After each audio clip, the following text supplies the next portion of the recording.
Așa. După ceva muncă a ieșit. Ăsta e împăiat. Deci e fix ce vorbeam. E mort. Adică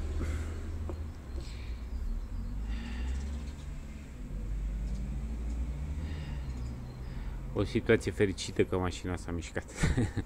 Ca să zic așa pe scurt. În fine, o să-l fac bucăți, da? Și o să-l bag la curățat. Da, aici e cauza principală a problemelor care le aveți pe mașină.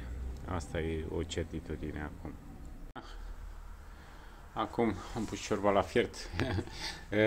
Bun, o să-l bag la curățat și după aceea o să încerc o degripare la modul trebuie să facem să meargă cu degetul, adică să meargă foarte, foarte lin sub apa, dar deocamdată să ia mizeria grosieră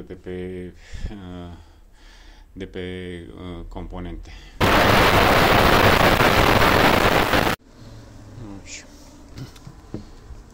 Suntem aproape gata de montaj. În fine, a ieșit frumoșică și cel mai important,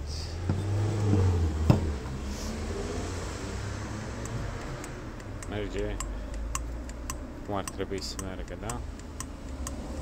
Adică merge cu degețelul. O să mai las puțin la uscat. Degripant pe interiorul supapei. Mă rog, am făcut și am suflat și debilmetru, tot așa pus la aerisit. Și am mai scos și fișele la bujii și mă rog, le-am curățat cât de cât. Așa, pentru că văd că e destul de oxidat în... Da. Bun. Mufele de la astea urmează să le dau afară, să le suflu un pic.